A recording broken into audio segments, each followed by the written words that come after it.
ঝিনাইদহ শহর থেকে বেশ কিছুটা দূরে চলে গিয়েছিলাম আম কেনার জন্য। আর সেখানে গিয়েই পড়েছিলাম অনাকাঙ্ক্ষিত বৃষ্টির কবলে। আর এই হঠাৎ বৃষ্টিতে শুধু কাক ভেজাই নয়, পুরোপুরি ভিজে পুড়ে বাসায় ফিরতে হলো তিনজনকে। জীবনের একটা নতুন অভিজ্ঞতার সম্মুখীন হলাম। তো চলেন শুরু থেকে শুরু করা যাক। আসসালামু আলাইকুম, কেমন আছেন সবাই? অনেকদিন পরে আজকে আপনাদের সাথে একটা ব্লগ শেয়ার করতে চলে আসলাম। প্রতি বছরই সাইফানের বাবা সরাসরি আম বাগানে গিয়ে নিজে হাতে আম পেড়ে কিনে নিয়ে আসে। এবছরও আমরা ঈদের আগে আম কিনতে গিয়েছিলাম, তখন অনেক হিমসাগর আম কেনা হয়েছে। আর গতকাল আমরা গিয়েছিলাম মল্লিকা আম কেনার উদ্দেশ্যে।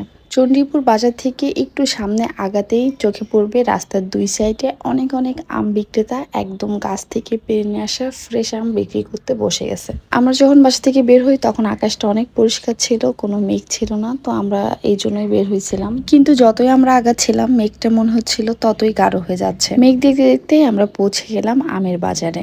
আমরা ঈদের আগে যখন এসেছিলাম তখন আমাদেরকে বলা হয়েছিল যে ঈদের পরে আসলে মল্লিকা আম পাওয়া যাবে, তো আমরা সেই হিসেবে গিয়েছিলাম।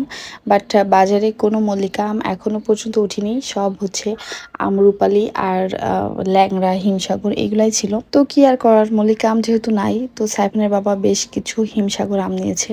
আজকে আমের বাজারে বেশ অনেক ভিড় ছিল, যার কারণে আমার আর আমার ছেলেকে বাইকের পাশে আম পাহারা দিতে রেখে সাইফানের বাবা আবার গেছে কিছু ল্যাংড়া আম কেনার জন্য। তো যাই হোক, আমাদের আম কেনা শেষ, এখন আমরা তাড়াহুড়ো করে বাইকে উঠে পড়েছি বাসায় যাওয়ার উদ্দেশ্যে, কেননা যে কোনো মুহূর্তে বৃষ্টি শুরু হয়ে যেতে পারে। আর এই যে বাইকে উঠে কিছু দূর আসতে না আসতেই টুপটাপ করে বৃষ্টি পড়া শুরু করে দিয়েছে, আর খুব অল্প সময়ের মধ্যেই বৃষ্টির গতি বেড়ে গেছে। তাই আমরা বাধ্য হয়ে বাইকটা দাঁড় করিয়ে একটা চায়ের দোকানে এসে বসলাম।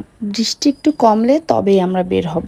গ্রামের মধ্যে খুবই সিম্পল একটা চায়ের দোকান ছিল এটা, যেখানে শুধুমাত্র চা আর কয়েক প্যাকেট বিস্কিট ছাড়া আর কিছুই ছিল না। তো ছেলের জন্য 2 প্যাকেট বিস্কিট আর আমাদের দুইজনের জন্য 2 কাপ চা অর্ডার করে ফেললাম।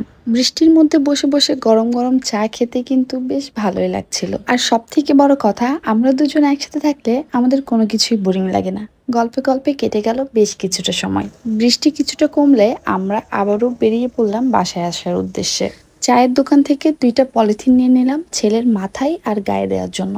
পলিথিন 2টা আর আমার ওড়না দিয়ে খুব সুন্দর করে ছেলেকে কাভার করে নিয়েছি, ওর গায়ে এক ফোঁটা বৃষ্টিও পড়েনি। আর আমরা দুজন টুপটাপ বৃষ্টিতে ভিজে গল্প করতে করতে চলে আসলাম। সাইফানের বাবার সাথে এত বাইকে ঘুরেছি, কিন্তু কখনোই বৃষ্টিতে ভিজে বাইকে ঘোরা হয়নি। তো আজকের এক্সপিরিয়েন্সটা খুবই ভালো ছিল, খুবই ভালো লাগছিল। যদিও ছেলেকে নিয়ে একটু ভয় হচ্ছিল, বাট তারপরেও আলহামদুলিল্লাহ ছেলে একদম পুরোপুরি শুকনা ছিল। আমি আর সাইফানের বাবা প্রায় পুরোটাই ভিজে গিয়েছিলাম, তারপরেও আলহামদুলিল্লাহ ভালোভাবে আমরা বাসায় পৌঁছে গেছি। আজকের ভিডিওটা এখানেই শেষ করছি। ভালো থাকবেন সবাই, আল্লাহ হাফেজ।